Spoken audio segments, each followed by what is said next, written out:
আসসালামু আলাইকুম। আমি ডাক্তার হাসান মাহবুব রেজা লিখন, হরমোন বিশেষজ্ঞ হিসেবে সনো কনসালটেশন সেন্টার সনো 2 কুষ্টিয়াতে রোগীদের নিয়মিত পরামর্শ প্রদান করছি। আজ 25শে মে বিশ্ব থাইরয়েড দিবস।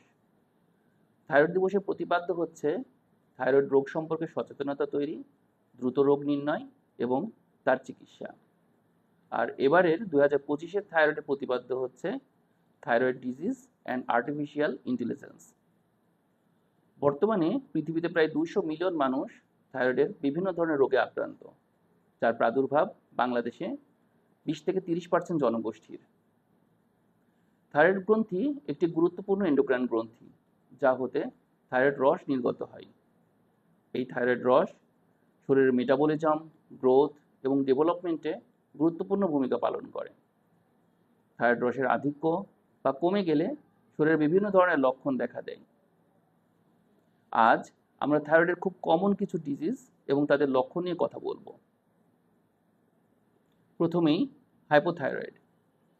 থাইরয়েড রস কমে গেলে আমরা তাকে হাইপোথাইরয়েড বলি।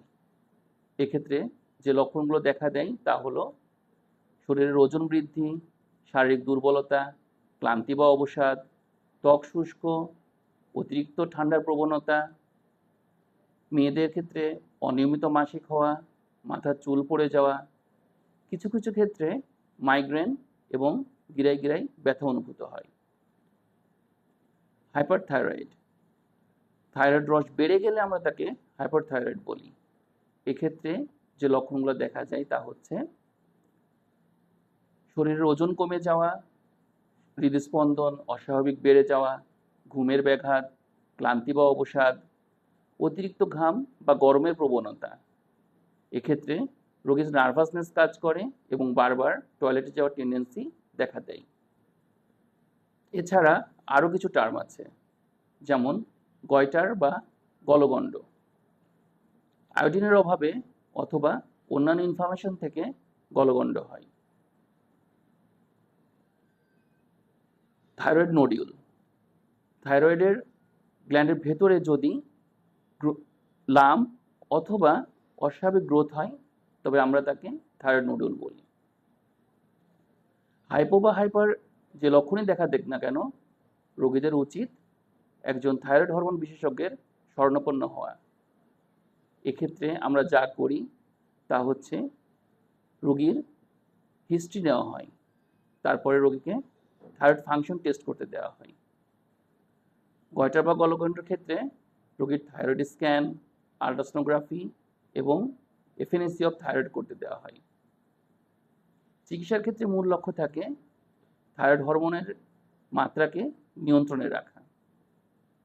হাইপোথাইরয়েডের ক্ষেত্রে নির্দিষ্ট মাত্রার ওষুধ দ্বারা নিয়ন্ত্রণ করা গেলেও হাইপারথাইরয়েডের ক্ষেত্রে ওষুধ, রেডিও অ্যাক্টিভ আয়োডিন, এমনকি সার্জারি পর্যন্ত প্রয়োজন হয়। ঠিক তেমনিভাবে একটি পুষ্টিকর ব্যালেন্স ডায়েট থাইরয়েড হরমোন নিয়ন্ত্রণের জন্য খুবই উপকারী। অনেকেই জানতে চায় যে খাবার থাইরয়েড হরমোনকে প্রভাবিত করে কিনা। হ্যাঁ, কিছু কিছু খাবার অবশ্যই থাইরয়েড হরমোনকে প্রভাবিত করে। আয়োডিন, জিঙ্ক, আয়রন এগুলোর ঘাটতি থাইরয়েড হরমোনের কার্যকারিতাকে কমিয়ে দেয়। আবার ক্রুসিফেরাস ভেজিটেবলস যেমন ফুলকপি, বাঁধাকপি, ব্রোকলি এগুলো নিয়েও অনেক মতবাদ রয়েছে। তবে এগুলো থাইরয়েড হরমোনকে ততক্ষণ প্রভাবিত করে না যতক্ষণ না আমরা এগুলো খুব বেশি পরিমাণে গ্রহণ করি। আবার গ্লুটেন সমৃদ্ধ খাবার যেমন সিরিয়াল, পাস্তা, ময়দা, পাউরুটি, ফ্রেঞ্চ ফ্রাইজ এগুলো থাইরয়েড হরমোনকে প্রভাবিত করে, যা নিয়ে অনেক গবেষণা রয়েছে। আসুন আমরা সকলেই থাইরয়েড রোগ সম্পর্কে জানি এবং থাইরয়েডকে কিভাবে আমরা নিয়ন্ত্রণ করতে পারি সে সম্পর্কে জানি ও অন্যকে জানাই। সকলকে থাইরয়েড দিবসের শুভেচ্ছা ও অভিনন্দন। ধন্যবাদ।